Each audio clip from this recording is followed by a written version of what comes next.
Hello everyone, welcome to you success academy. तो आज की इस वीडियो में हम लोग पढ़ेंगे कंसंट्रेशन टर्म। क्लास 12 का बहुत ही बेसिक कंसंट्रेशन टर्म होता है।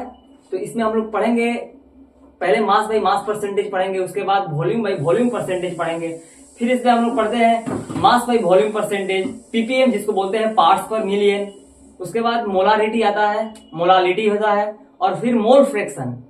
तो सारे कंसंट्रेशन टर्म्स को आज की इस वीडियो में हम लोग पूरे अच्छे तरीके से पढ़ेंगे। तो चलिए स्टार्ट करते हैं। जो हमारा फर्स्ट कंसंट्रेशन टर्म होता है वो होता है मास बाई मास परसेंटेज। तो सबसे पहले हम लोगों को जानना होगा कि कंसंट्रेशन टर्म क्या होता है। तो पहले हम लोग उसको जान लेते हैं। सबसे पहले हम लोग को जानना होगा कि कंसंट्रेशन टर्म्स होता क्या है।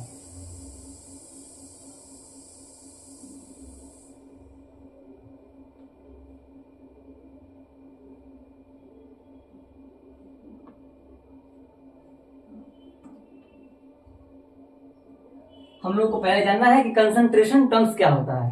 ठीक है, जानते हैं। Amount of solute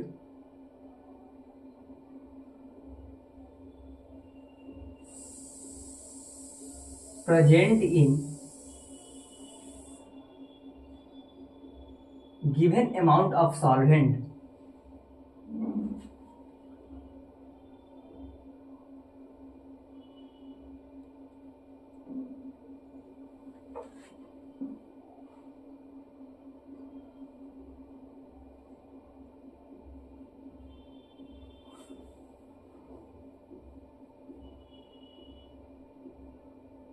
concentration term क्या होता है कि गिवन अमाउंट ऑफ सॉल्वेंट में कितना amount of solvent solute present है, उसी को क्या बोलते हैं हम, concentration term. Given amount of solvent में कितना अमाउंट ऑफ सॉल्यूट प्रेजेंट है, उसी को हम लोग क्या बोलते हैं, कंसंट्रेशन टर्म। अब यहाँ पे अमाउंट ऑफ सॉल्वेंट क्या होता है और अमाउंट ऑफ सॉल्यूट क्या होता है उसको हम लोग थोड़ा जानते हैं। जैसे कि एक बीकर लेते हैं, एक कंटेनर लेते हैं। इस कंटेनर में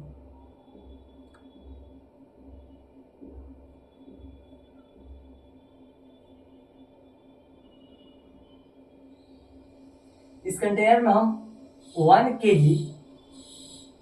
kg H2O लेते हैं और इसमें 500 ग्राम शुगर को डिजोल्व कराते हैं। तो जिसका अमाउंट ज्यादा होगा उसको हम लोग क्या बोलेंगे, सॉल्वेंट बोलेंगे, और जिसका अमाउंट कम होगा उसको क्या बोलेंगे, सॉल्यूट बोलेंगे। तो इस कंटेनर में अगर देखा जाए तो अमाउंट किसका ज्यादा है, वाटर के अमाउंट ज्यादा है, 1 kg है। तो इसको हम लोग क्या बोलेंगे, यहाँ पे हमारा जो वाटर है क्या है, सॉल्वेंट है, और जो शुगर है क्या है, शुगर यहाँ पे सॉल्यूट है। जिसका अमाउंट ऑफ सॉल्यूट कम होगा उसको हम बोलेंगे सॉल्यूट, और जिसका अमाउंट ऑफ सॉल्यूट ज्यादा होगा उसको क्या बोलेंगे, solvent.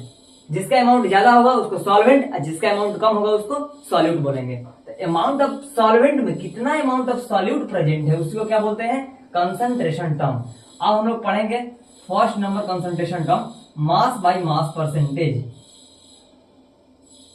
Mass by mass percentage.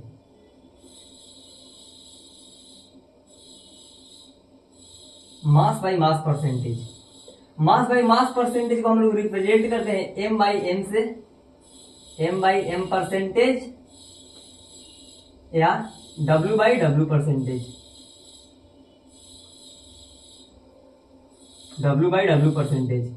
Mass by mass percentage को हम लोग रिप्रेजेंट करते हैं m बाई m परसेंटेज या w बाई w परसेंटेज। हमारा केमिस्ट्री में मास और वेट दोनों एक ही होता है, बट फिजिक्स में मास और वेट डिफरेंट होता है। ठीक है ना। तो हम लोग मास बाई मास परसेंटेज को m बाई m से रिप्रेजेंट करते हैं, और या वेट बाई वेट परसेंटेज से। तो हमारा मास बाई मास परसेंटेज होगा, मास बाई मास परसेंटेज या वेट बाई वेट परसेंटेज हो जाएगा मास of solute, mass of solute, mass of solute by mass of solution, mass of solution into में 100। क्योंकि हम लोग यहाँ पे मास बाई मास परसेंटेज पढ़ रहे हैं तो फॉर्मूला क्या होगा, मास of solute by mass of solution into में 100। मास ऑफ सॉल्यूट तो हम समझ गए क्या होगा, जिसका अमाउंट कम होगा उसको क्या बोलेंगे, मास ऑफ सॉल्यूट, और जिसका अमाउंट ज्यादा होगा उसको बोलेंगे मास ऑफ सॉल्वेंट। अब यहाँ पे मास ऑफ सॉल्यूशन कैसे निकालेंगे हम, देखो mass of solution, mass of solution, mass of solution is equals to mass of solute, mass of solute plus mass of solvent, mass of solvent. जब हम मास ऑफ सॉल्यूट को मास ऑफ सॉल्वेंट को दोनों को ऐड कर देंगे तो हमारे पास मास ऑफ सॉल्यूशन फाइंड होगा, ठीक है ना। तो मास ऑफ सॉल्यूशन निकालने के लिए क्या करेंगे, मास ऑफ सॉल्यूट और मास ऑफ सॉल्वेंट को क्या करेंगे, दोनों को हम ऐड कर देंगे, ठीक है ना। तो मास ऑफ सॉल्यूशन हमको निकल जाएगा, ठीक है। तो ये मास ऑफ सॉल्यूशन को निकालने के लिए मास of solute mass of solvent को क्या करेंगे, हम दोनों को ऐड कर देंगे। अब ये मास ऑफ सॉल्यूट और मास ऑफ सॉल्यूशन इंटू 100 को, इतना बड़ा फॉर्मूला हम लोग क्वेश्चन को बनाते समय इतना बड़ा फॉर्मूला को नहीं लिखेंगे, इसका कुछ रिप्रेजेंटेशन देख लेते हैं। जैसे कि इस कंसंट्रेशन टर्म्स में हम लोग जितनी भी सारे कंसंट्रेशन टर्म पढ़ेंगे इसमें हम लोग ए को सॉल्वेंट मानेंगे और बी को क्या मानेंगे, सॉल्यूट मानेंगे। हम लोग ए को सॉल्वेंट मानेंगे, ए को सॉल्वेंट मानेंगे और बी को क्या मानेंगे, सोल्यूट मानेंगे, सोल्यूट मानेंगे, और ए को क्या मानेंगे, सॉल्वेंट मानेंगे। तो हमारे पास मास बाई मास परसेंटेज या वेट बाई वेट परसेंटेज का फॉर्मूला क्या है, मास ऑफ सॉल्यूट। तो मास ऑफ सॉल्यूट है तो एम, सॉल्यूट है तो सॉल्यूट को क्या बी माने हैं तो इसको एम भी हम लिख सकते हैं, यानी mass of solute. Mass of solution है तो मास ऑफ सॉल्यूशन क्या होता है, mass of solute plus mass of solvent, यानी यहां पे हम लिख सकते हैं M B plus M A into में 100। ये हम फॉर्मूला को क्वेश्चन बनाते समय लिखेंगे, जो हमारे पास सॉल्यूट फाइंड होगा उसको लिखेंगे, यहाँ पे सॉल्यूट और सॉल्वेंट को दोनों को ऐड कर देंगे तो क्या आ जाएगा, मास ऑफ सॉल्यूशन आ जाएगा इंटू में 100। हमारे पास फॉर्मूला यही ना है मास बाई मास परसेंटेज का। फॉर्मूला तो सबको याद कर लेता है, बट यहाँ पे मीनिंग जानना बहुत जरूरी है। जैसे कि किसी पर्टिकुलर क्वेश्चन में लिखा हुआ है 10% mass by mass NaOH solution, NaOH solution. Formula तो सारे कॉन्सेंट्रेशन टर्म का सबको याद कर लेता है, बस यहाँ पे इसका मीनिंग समझना बहुत जरूरी है कि 10% mass by mass NaOH solution का मीनिंग क्या होगा। जब तक इसका मीनिंग को नहीं समझ पाएंगे हम लोग क्वेश्चन को नहीं बना पाएंगे। तो चलो इसका मीनिंग को समझते हैं, क्या है 10% mass by mass NaOH solution. That means 10 gram NaOH present in 100 gram solution, 100 gram solution. हमारे पास जो टोटल सॉल्यूशन है कितना है, हमारे पास जो टोटल सॉल्यूशन है वो 100 ग्राम है, जिसमें 10 ग्राम क्या है, NaOH प्रेजेंट है। हमारे पास लिखा हुआ है 10% mass by mass NaOH solution. किसी पार्टिकुलर क्वेश्चन में अगर ये वर्ड लिखा हुआ है तो इसका मीनिंग होगा 10 ग्राम NaOH 100 ग्राम सॉल्यूशन में प्रेजेंट है, ठीक है। यहाँ पे किसी भी क्वेश्चन में लिखा हुआ है 10% mass by mass NaOH solution, 20% mass by mass ethanol solution, तो उसका मीनिंग क्या होगा, 10% मास बाई मास है तो 10% को हम लोग क्या मानेंगे, 10 ग्राम NaOH प्रेजेंट है कितना में, टोटल सॉल्यूशन, यानी 100 ग्राम सॉल्यूशन में 10% हमारा क्या है, NaOH सॉल्यूशन प्रेजेंट है। अगर यहाँ पे लिखा होगा 30% mass by mass glucose solution, glucose solution, ठीक है। तो इसका मीनिंग क्या होगा, इसका मीनिंग हो जाएगा 30 gram glucose, 30 gram glucose present in 100 gram solution, 100 gram solution, ठीक है। सॉल्यूशन हमारे पास जो टोटल सॉल्यूशन है क्या है, 100 ग्राम है, जिसमें 30% क्या है, ग्लूकोज प्रेजेंट है। यहाँ पे क्या था 10% mass by mass NaOH solution, जिसका मीनिंग क्या हुआ 10 ग्राम NaOH प्रेजेंट है 100 ग्राम सॉल्यूशन में। अगर यहां से हम निकालना चाहें तो यहां से हम क्या क्या फाइंड कर सकते हैं, मास ऑफ सॉल्यूट फाइंड कर सकते हैं, क्योंकि हम लोग क्या जानते हैं मास ऑफ सॉल्यूट हम लोग किसको बोलते हैं, जिसका अमाउंट कम होता है। तो यहाँ पे टोटल हमारे पास सॉल्यूशन क्या है 100 ग्राम। जब टोटल सॉल्यूशन 100 ग्राम है और यहाँ पे मास ऑफ सॉल्यूट 30 ग्राम है, हम क्या लिख सकते हैं यहाँ पे मास of solute, mass of solute, mass of solute कितना है हमारे पास 30 ग्राम। मास ऑफ सॉल्यूशन कितना है हमारे पास, मास ऑफ सॉल्यूशन, सॉल्यूशन हमारे पास कितना है 100 ग्राम है, 100 ग्राम है। मास ऑफ सॉल्यूशन 100 ग्राम है, अब मास ऑफ सॉल्यूट कितना है 30 ग्राम। तो जब हमको मास ऑफ सॉल्वेंट निकालना है तो कैसे निकालेंगे, जब हमको मास ऑफ सॉल्वेंट निकालना है तो कैसे निकालेंगे, मास ऑफ सॉल्वेंट, सॉल्वेंट निकालना होगा तो क्या करेंगे, हमारे पास जो टोटल सॉल्यूशन है क्या है 100 ग्राम है और सॉल्यूट कितना है 30 ग्राम। तो मास ऑफ सॉल्वेंट निकालने के लिए हम क्या करेंगे, टोटल सॉल्यूशन में से सॉल्यूट को क्या करेंगे माइनस कर देंगे। तो यानी मास ऑफ सॉल्वेंट जब हम निकालेंगे तो क्या करेंगे 100 माइनस 30, हमारे पास मास ऑफ सॉल्वेंट कितना हो जाएगा 70 ग्राम हो जाएगा। ठीक है, हम लोग इसके according 30% mass by mass in mass by mass glucose glucose solution के अकॉर्डिंग हम लोग मास ऑफ सॉल्यूट निकाले, मास ऑफ सॉल्वेंट निकाले और मास ऑफ सॉल्यूशन हमारे पास कितना था 100 ग्राम। अब हम इसके अकॉर्डिंग देखें 10% mass by mass NaOH solution है, तो अगर इसके अकॉर्डिंग देखें तो मास ऑफ सॉल्यूट क्या होगा, मास ऑफ सॉल्यूट क्या होगा आप लोग बोलिए, मास ऑफ सॉल्यूट यहाँ पे होगा 10 ग्राम NaOH, क्योंकि हम लोग क्या जानते हैं मास ऑफ सॉल्यूट हम लोग उसी को बोलते हैं जिसका अमाउंट क्या होता है कम होता है। तो अगर इसके अकॉर्डिंग देखा जाए तो इसका मास ऑफ सॉल्यूट 10 ग्राम होगा, टोटल सॉल्यूशन 100 ग्राम है। अगर यहां से मास ऑफ सॉल्वेंट निकालना होगा तो क्या करेंगे 100 माइनस 10, क्योंकि मास ऑफ सॉल्वेंट निकालने के लिए हम लोग क्या करते हैं सॉल्यूशन में से सॉल्यूट को माइनस करते हैं। तो हमारे पास टोटल सॉल्यूशन 100 ग्राम है और सॉल्यूट कितना है 10 ग्राम। तो सॉल्यूशन माइनस सॉल्यूट जब करेंगे तो क्या होगा हमारे पास 90 ग्राम क्या आएगा, सॉल्वेंट आएगा किसका NaOH का। ठीक है, इतना तो आप लोग समझ गए होंगे, इसको नोट कीजिए। इसके बाद हम लोग सेकेंड कंसंट्रेशन टर्म पढ़ेंगे volume by volume percentage, note कीजिए इसको।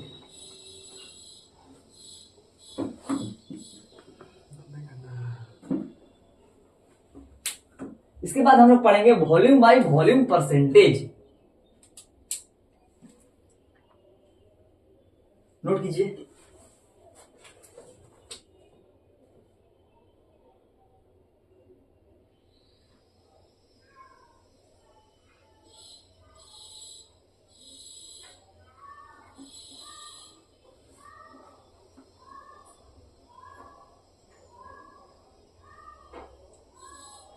आई होप कि आप लोग नोट कर लिए होंगे। अब हम लोग पढ़ेंगे वॉल्यूम बाय वॉल्यूम परसेंटेज क्या होता है।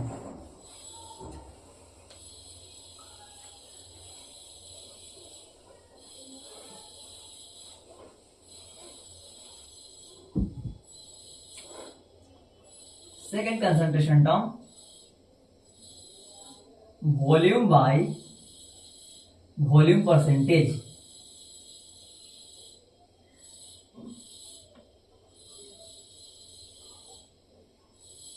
जिसको हम लोग रिप्रेजेंट करते हैं V by V percentage, V by V percentage. Volume by volume percentage होता है volume of solute, volume of solute by volume of solution, volume of solution,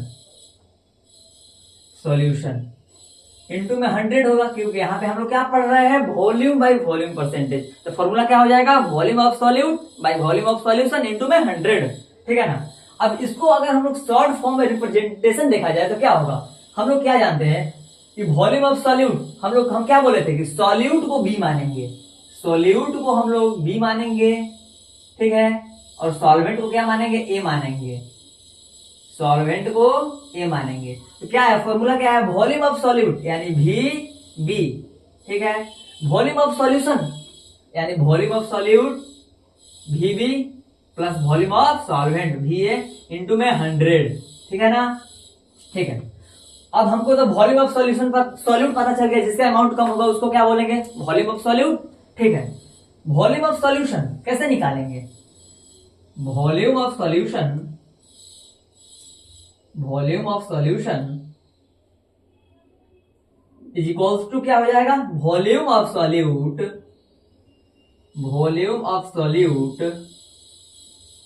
plus volume of solvent.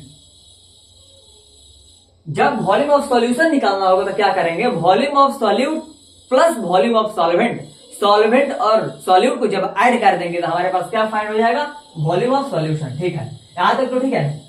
अब इसके बाद हम लोग को जानना जरूरी है यहाँ पे कि इसका मीनिंग क्या होगा। यहाँ पे भी मीनिंग समझना है, क्योंकि किसी पार्टिकुलर क्वेश्चन में देगा, जैसे कि दे देगा 10% V by V, volume by volume, 10% volume by volume ethanol solution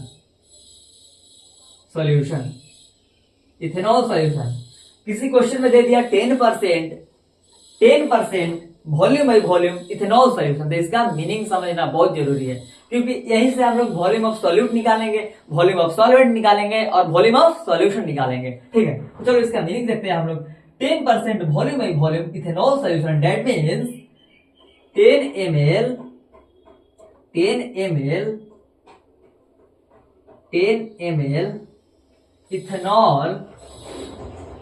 ethanol present in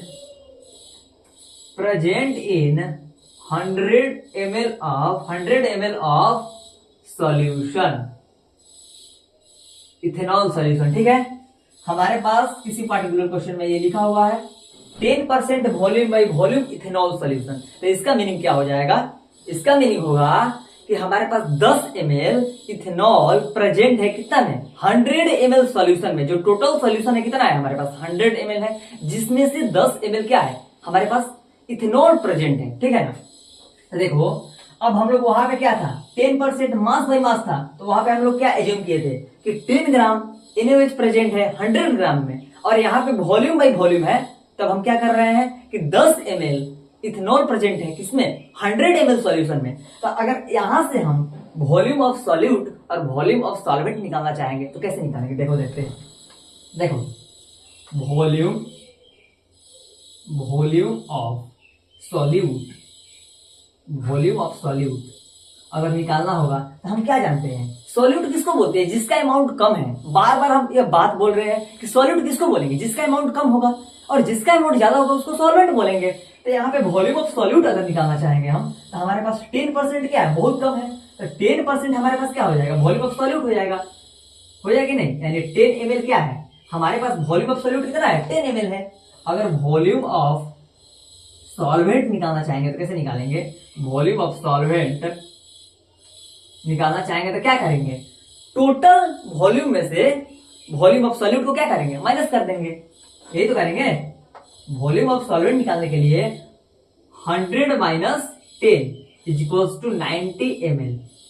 हमारे पास वॉल्यूम ऑफ सॉल्वेंट कितना है? 90 ml। वॉल्यूम ऑफ सॉल्यूट कितना है? 10 ml। और वॉल्यूम ऑफ सॉल्यूशन कितना है? 100 ml। ठीक है ना? वॉल्यूम ऑफ सॉल्यूशन कितना है हमारे पास? 100 ml है। ठीक है, इसका भी हम लोग मीनिंग जान चुके हैं कि 10% volume by volume ethanol solution अगर कहीं पे लिखा हुआ है तो उसका मीनिंग क्या होगा? उसका मीनिंग होगा कि हमारे पास 10 ml इथेनॉल प्रेजेंट है 100 ml सॉल्यूशन में, जहां से हम लोग वॉल्यूम ऑफ सॉल्यूट फाइंड कर सकते हैं, वॉल्यूम ऑफ सॉल्वेंट फाइंड कर सकते हैं, और वॉल्यूम ऑफ सॉल्यूशन बता सकते हैं कि कितना वॉल्यूम ऑफ सॉल्यूशन है वहां पे। ठीक है, तो इसको नोट कीजिए वॉल्यूम ऑफ सॉल्यूशन को।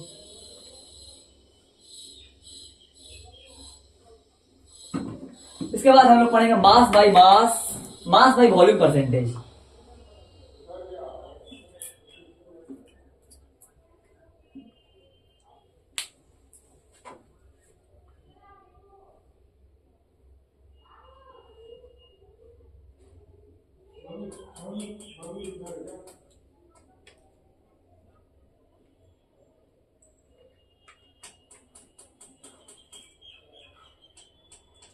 आई होप कि आप लोग नोट कर लिए होंगे। अब हम लोग पढ़ेंगे mass by volume percentage.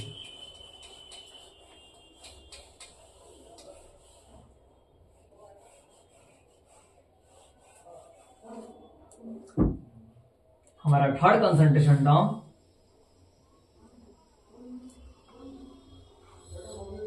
Mass by volume percentage,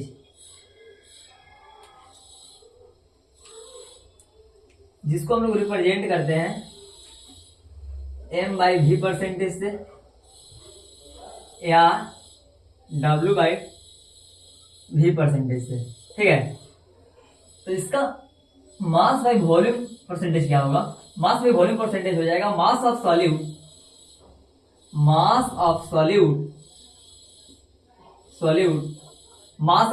by volume of solution, क्योंकि मास बाई वॉल्यूम पढ़ रहे हैं ना, तो mass of solute by volume of solution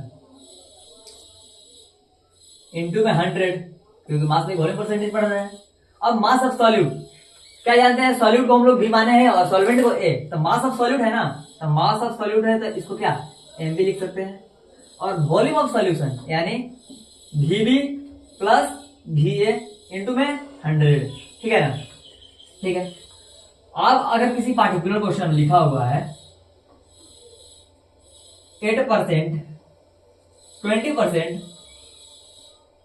20% mass by volume glucose solution,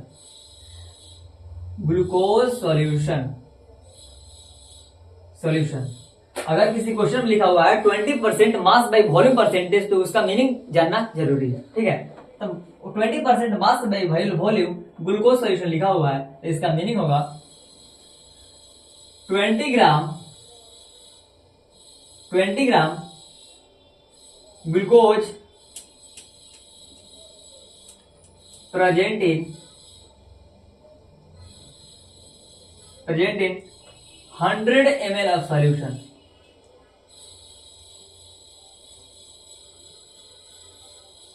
क्या इसका मीनिंग होगा कि 20 ग्राम जो ग्लूकोज है वो प्रेजेंट है कितना में? 100 ml सॉल्यूशन में।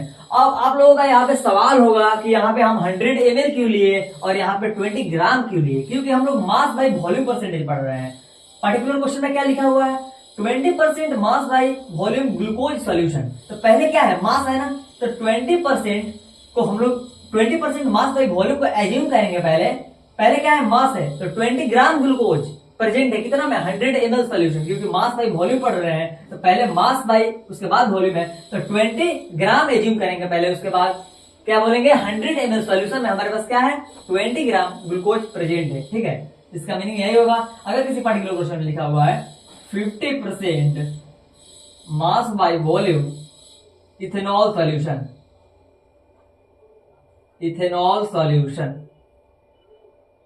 इसका मीनिंग क्या होगा? आप लोग जल्दी कमेंट बॉक्स में लिखिए, इसका मीनिंग क्या होगा?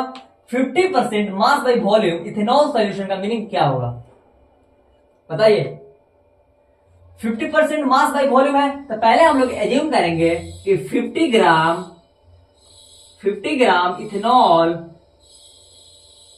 इथेनॉल प्रेजेंट है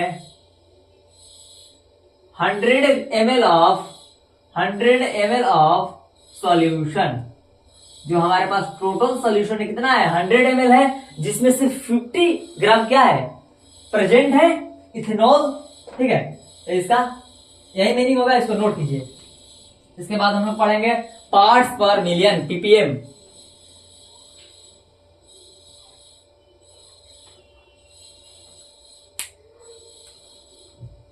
concentration number 4,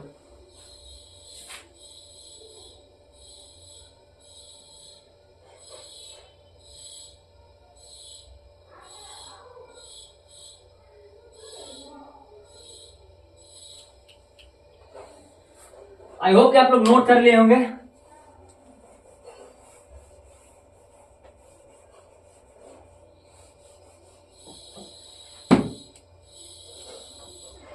concentration number 4, parts पर मिलियन। पार्ट्स पर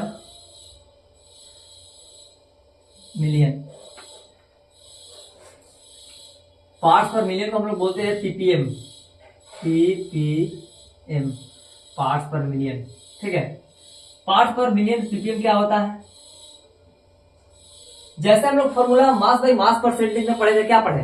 मास बाई मास परसेंटेज का फॉर्मूला क्या है, mass of solute by mass of solution into में 100। यहाँ पे हम लोग पार्ट्स पर मिलियन पढ़ रहे हैं, तो इसका फॉर्मूला हो जाएगा मास ऑफ सॉल्यूट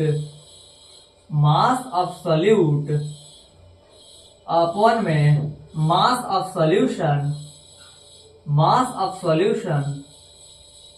अब ये जितना लिखे हैं same mass by mass percentage में लिखा था कि नहीं लिखा था, मास of solute by mass of solution into में 100 था, बट यहाँ पे हम लोग पार्ट्स पर मिलियन पढ़ रहे हैं, तो क्या होगा 10 के पावर 6।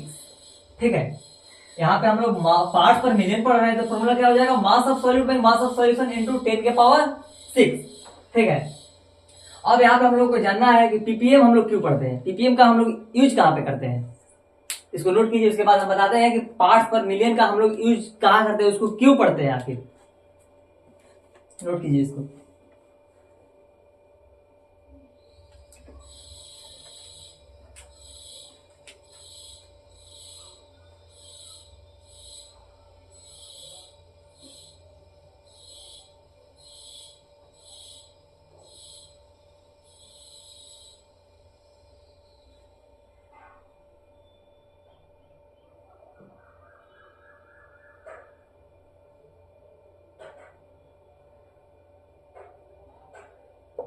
पीपीएम का हम लोग स्टडी इसलिए करते हैं क्योंकि हम लोग उससे चेक कर सकते हैं।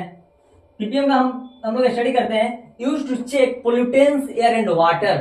हमारे पास जो एयर है और वाटर है कितना पोल्यूटेंस है, उसको चेक करने के लिए हम लोग क्या करते हैं, पीपीएम को स्टडी करते हैं। इसको याद रखना जरूरी है, ये एमसीक्यू में आ सकता है।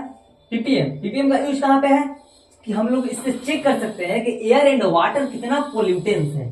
ठीक है ना, इसको नोट कीजिए। उसके बाद हम लोग क्या पढ़ेंगे, mole fraction, concentration number 5।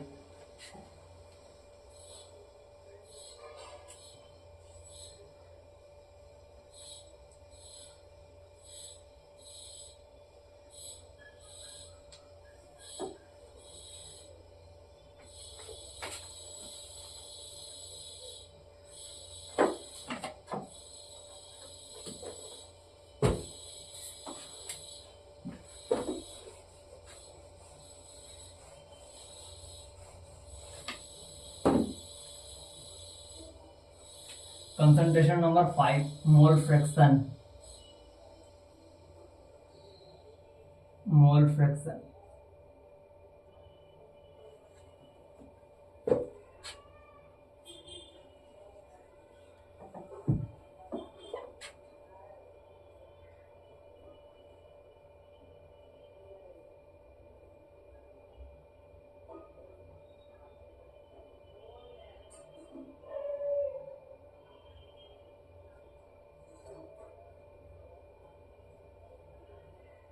The ratio of number of moles of a component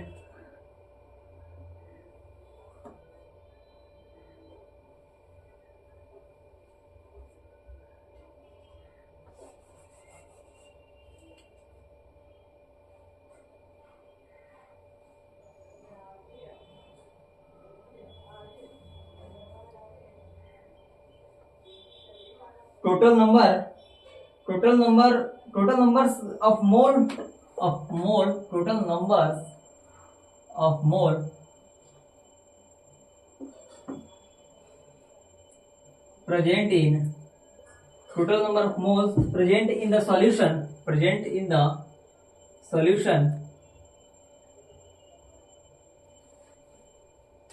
is called mole fraction।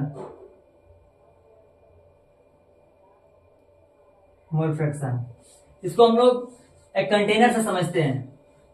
जैसे कि आप एक हम कंटेनर लिए, इस कंटेनर में ए कंपोनेंट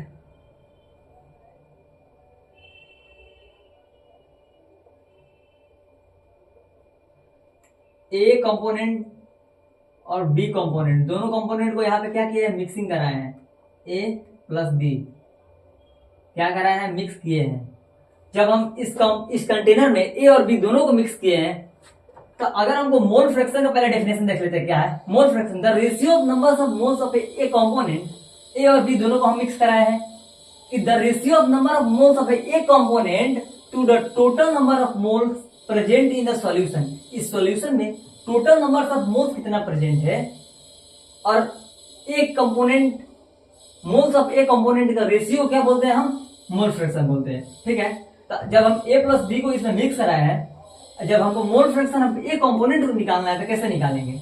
मोल फ्रैक्शन को हम लोग इंडिकेट करते हैं काई से। अगर हमको मोल फ्रैक्शन ऑफ ए निकालना हो तो कैसे निकालेंगे? जिसका मोल फ्रैक्शन निकालना होगा उसी को पहले लिखेंगे नंबर्स ऑफ मोल्स। अगर हमको mole fraction of A component निकालना है तो क्या करेंगे? मोल्स ऑफ ए और दोनों को कंपोनेंट को क्या करेंगे? डिवाइड में ऐड कर देंगे, यानी moles of A plus moles of B. समझ में आया यहां से? अगर हमको एक कंटेनर है जिसमें ए और बी दोनों को मिक्स कराया है, अगर हमको mole fraction of A component निकालना है तो कैसे निकालेंगे? अगर हमको mole fraction of A component निकालना है तो कैसे निकालेंगे? जिसका मोल फ्रैक्शन निकालना है उसको नंबर ऑफ मोल्स पहले लिखेंगे, यानी X A. Mole fraction of A निकाल रहे हैं तो पहले क्या लिखें? Moles of A component divide में moles of A component plus moles of B component. ठीक है, अगर हमको mole fraction of B component निकालना है तो कैसे निकालेंगे? जिसका मोल फ्रैक्शन निकाल रहे हैं उसको पहले लिखेंगे, यानी मोल्स ऑफ बी। ठीक है, उसके बाद दोनों कंपोनेंट को ऐड कर देंगे, moles of A plus moles of B. ठीक है, यह फॉर्मूला किसका है? मोल फ्रैक्शन का। मोल फ्रैक्शन का फॉर्मूला है, अगर ए कंपोनेंट का मोल फ्रैक्शन निकालना है तो पहले numbers of moles of A component लिखेंगे, उसके बाद दोनों कंपोनेंट को क्या करेंगे? ऐड कर देंगे। ठीक है, अगर हमको mole fraction of B component निकालना है तो क्या करेंगे? Moles of B component divide में moles of A component plus moles of B component. ठीक है, अब यहाँ पे एक रिलेशन होता है chi A plus chi B is equals to 1। इसको बहुत ही याद रखना जरूरी है क्योंकि इसको हम लोग पढ़ेंगे किसमें? राउल्ट्स लॉ में। ठीक है, chi A plus chi B यानी X A plus X B is equals to 1 होता है।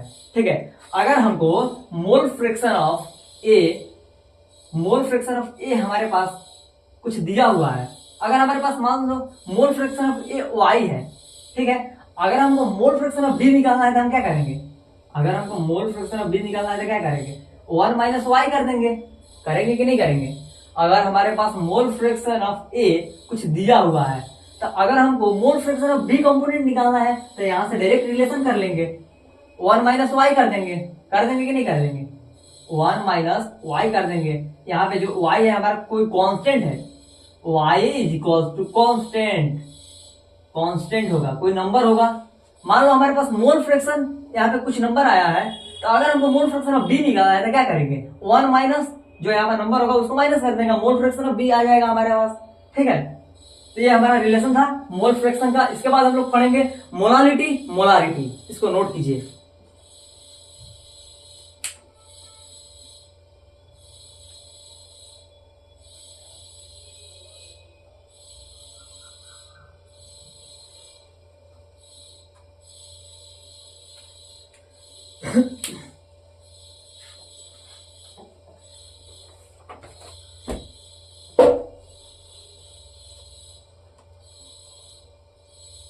आई होप कि आप लोग नोट कर लिए होंगे। अब हम लोग पढ़ेंगे concentration number 6, molarity.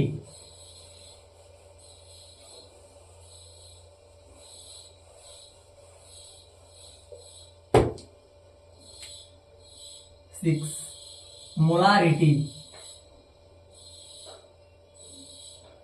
Molarity molarity को हम लोग रिप्रेजेंट करते हैं कैपिटल एम से। कैपिटल एम से। ठीक है, इसका डिफिनेशन देख लेते हैं। It may be defined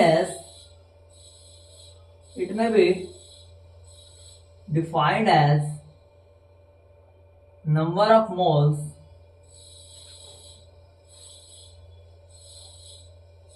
it may be defined as number of moles of a component. It may be defined as number of moles of solute. It may be defined as numbers of moles of solute present in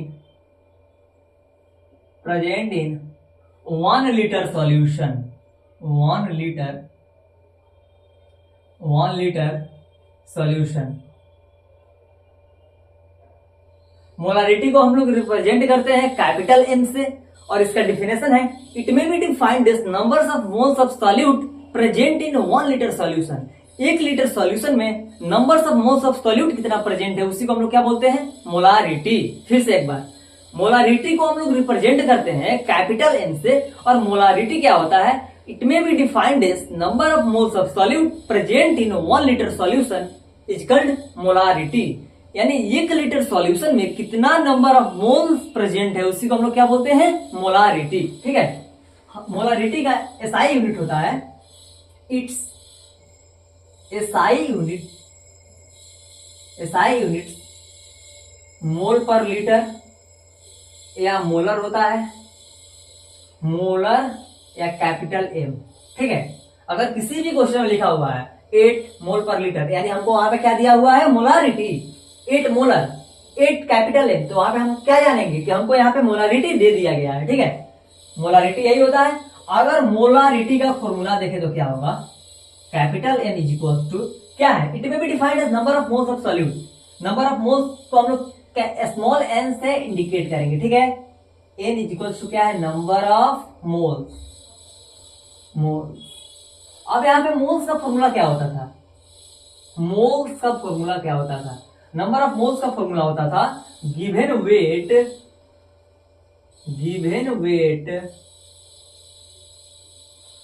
weight upon में molar mass. हम लोग class 11 में पढ़ चुके हैं कि moles कैसे निकालते हैं, molar mass given weight upon में मोलर मास। अब हम लोग मोल को इंडिकेट करेंगे स्मॉल एन से। ठीक है, ये फॉर्मूला है हमारा किसका, मोलर मोल्स निकालने का, जिसका फॉर्मूला क्या है, given weight by molar mass. Moles को हम लोग स्मॉल एन से रिप्रेजेंट करेंगे। ठीक है, तो क्या फॉर्मूला इसका हो जाएगा, molarity is equals to moles of solute divide volume of solution. Volume of solution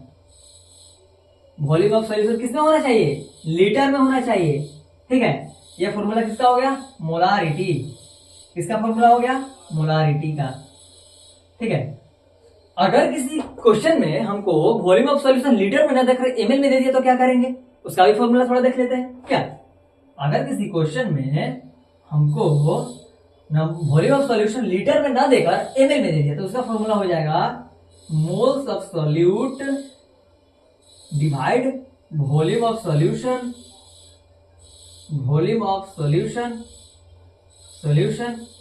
अगर एमएल में दे दिया तो क्या करेंगे, इसको मल्टीप्लाई कर देंगे 1000 से, क्योंकि एमएल को लीटर में कन्वर्ट करने के लिए क्या करेंगे, 1000 से मल्टीप्लाई करेंगे। तो यही फॉर्मूला हो गया हमारा किसका, मोलारिटी का। ठीक है, ये फॉर्मूला हो गया किसका, मोलारिटी का।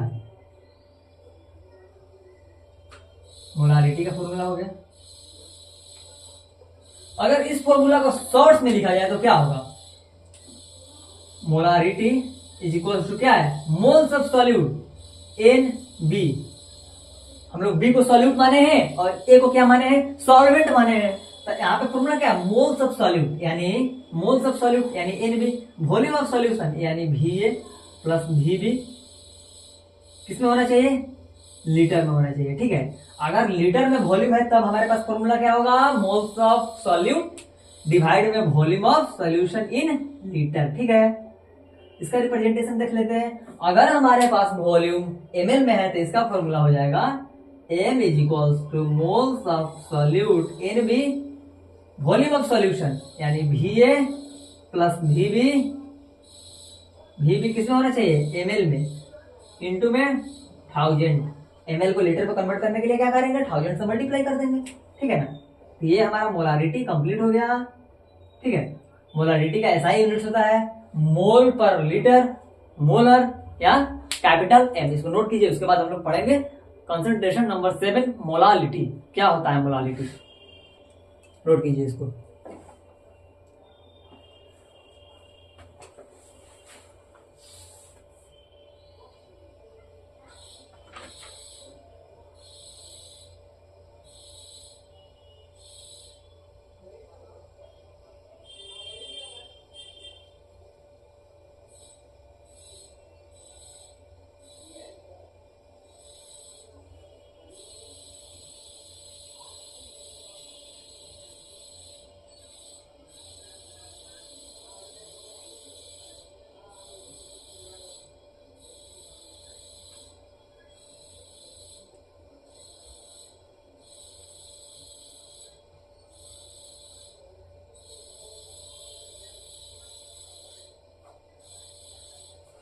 चलिए आई होप इसको नोट कर लिए होंगे। तो पहले हम लोग मोलालिटी को पढ़ने से पहले थोड़ा इसका भी मीनिंग जान लेते हैं कि किसी भी पार्टिकुलर क्वेश्चन में अगर लिखा हुआ है 0.23, अगर किसी क्वेश्चन में लिखा हुआ है 0.23 एम केसीएल सॉल्यूशन, तो इसका मीनिंग क्या होगा? अगर किसी पार्टिकुलर क्वेश्चन में लिखा हुआ है 0.23 M capital M solution, ethanol solution, glucose solution, 20 अगर लिखा हुआ है 20 M capital M glucose solution, तो इसका मीनिंग क्या होगा? यहां पे इसका मीनिंग हो जाएगा कि 0.23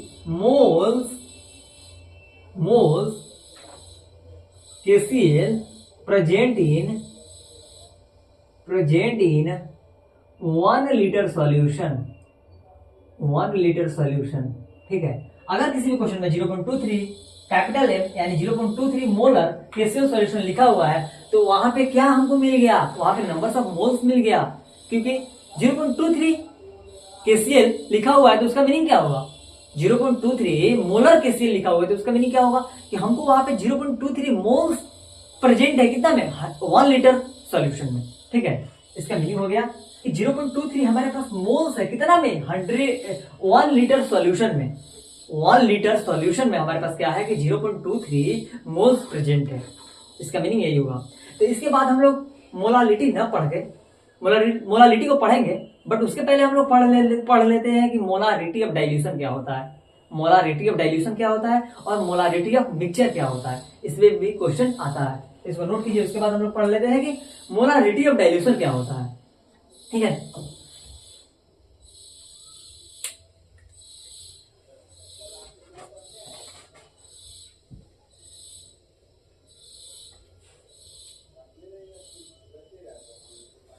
चलिए आई होप कि आप लोग इसको नोट कर लिए होंगे। अब हम लोग पढ़ा लेते हैं कि मोलारिटी ऑफ डाइल्यूशन क्या होता है।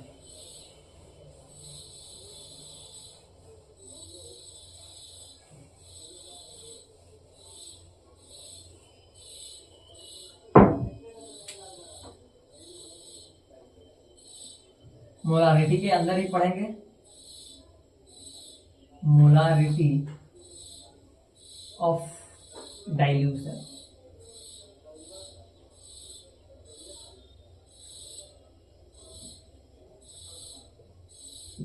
इसको समझने के लिए हम 2 कंटेनर का यूज करते हैं, ठीक है ना। इसको समझने के लिए हम 2 कंटेनर का यूज करेंगे।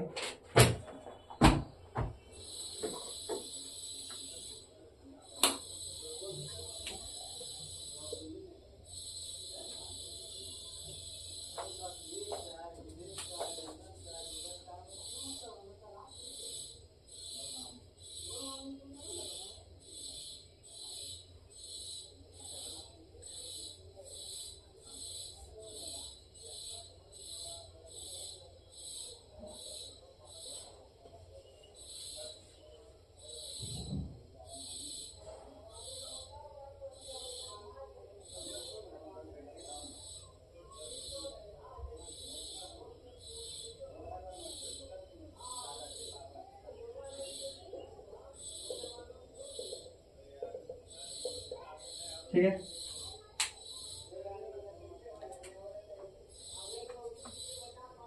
इस कंटेनर का नाम ए दे देते हैं और इस कंटेनर का नाम बी दे देते हैं, ठीक है। इसका मोलारिटी M1 मानते हैं और इसका वॉल्यूम V1। आफ्टर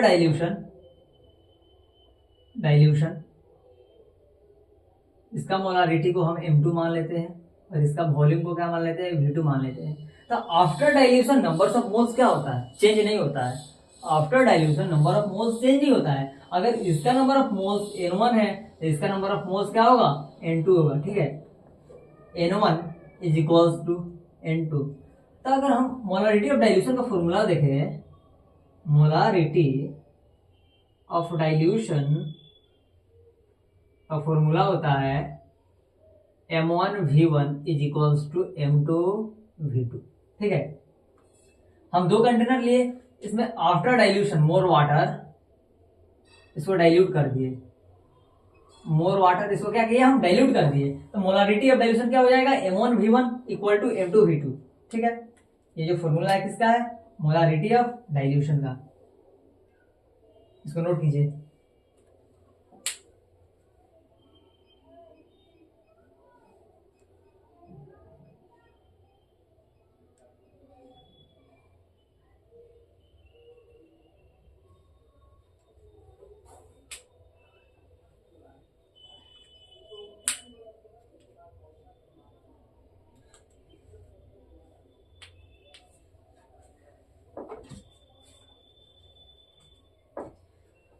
इसके बाद हम लोग पढ़ते हैं कि मोलारिटी ऑफ मिक्सचर क्या होता है।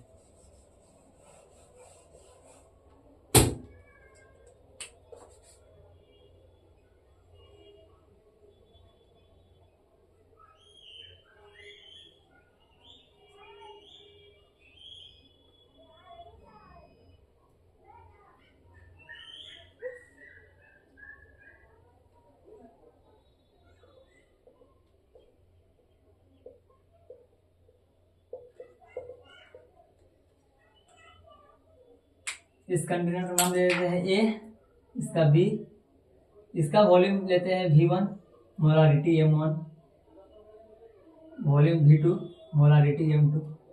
जब इसको हम मिक्स कराते हैं A प्लस बी मिक्स कराते हैं तब मोलारिटी ऑफ मिक्सचर का फॉर्मूला हो जाएगा मोलारिटी ऑफ मिक्सचर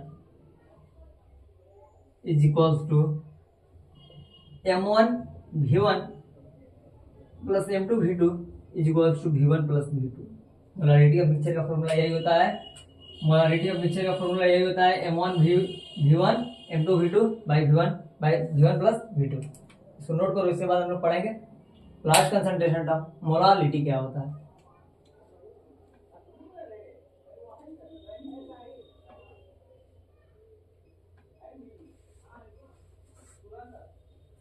चलो इसके बाद हम लोग मोलालिटी पढ़ लेते हैं।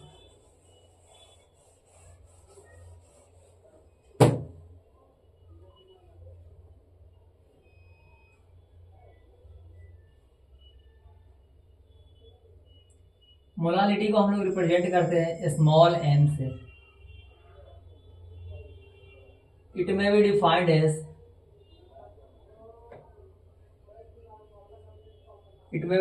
As number of moles present in 1 kg solvent. हम लोग मोलालिटी को किसको बोलेंगे कि 1 kg सॉल्वेंट में कितना नंबर ऑफ मोल्स प्रेजेंट है, उसी को क्या बोलेंगे, molality. It may be defined as number of moles present in 1 kg solvent. Its SI unit its SI unit is mole per kg molal या स्मॉल m। मोलालिटी का formula क्या होगा, moles of solute divide क्या है, present in 1 kg solvent, यानी weight of solvent. Solvent किस में होना चाहिए, केजी में होना चाहिए। अगर केजी में ना देकर ग्राम में दे देगा तो क्या होगा मोलालिटी का फॉर्मूला, तो moles of solute by weight of solvent into में 1000। ग्राम में देगा तो उसको केजी में कन्वर्ट करने के लिए क्या करेंगे, 1000 से मल्टीप्लाई कर देंगे। यह फॉर्मूला हमारा किसका हो गया, मोलालिटी का हो गया। अगर ग्राम में देगा तो ये फॉर्मूला मोलालिटी का हो गया। अगर यहाँ पे भी अगर कहीं लिखा हुआ है, यहाँ पे भी अगर लिखा हुआ है 20 m NaCl सॉल्यूशन, हम क्या जानेंगे कि हमारे पास 20 मोल्स दिया हुआ है, 1 kg सॉल्वेंट में 20 मोल क्या है, प्रेजेंट है। तो इसका मीनिंग हो जाएगा 20 moles NaCl present in 1 kg solvent. 1 kg solvent में हमारे पास 20 मोल्स NaCl का प्रेजेंट है। तो ये क्या है हमारा मोलालिटी का फॉर्मूला हो गया। अगर इसको हम लोग शॉर्ट फॉर्म में देखेंगे तो क्या होगा, मोल्स यानी NB moles of solute, wait of solvent यानी WA प्लस WB किसमें होना चाहिए, kg में होना चाहिए। ठीक है, अगर ग्राम में दिया हुआ है तो क्या होगा, मोलालिटी का फॉर्मूला हो जाएगा मोल्स ऑफ B डिवाइड में wait of solvent plus weight of solute. अगर ग्राम में दिया हुआ है तो इनटू क्या कर देंगे, 1000 कर देंगे। ठीक है ना, ये फॉर्मूला हो गया हमारा मोलालिटी का। मोलालिटी का फॉर्मूला हो गया। इसका मीनिंग हो गया कि 20 मोल्स हमारे पास NaCl का प्रेजेंट है 1 kg सॉल्वेंट में। तो आज हम लोग पूरा कंसंट्रेशन टर्म पढ़ लिए। इसके सेकंड लेक्चर में हम लोग जितनी भी सारी कंसंट्रेशन टर्म में क्वेश्चन है उसको प्रैक्टिस करेंगे। तो आज के लिए इतना ही, इसको नोट कर लीजिए।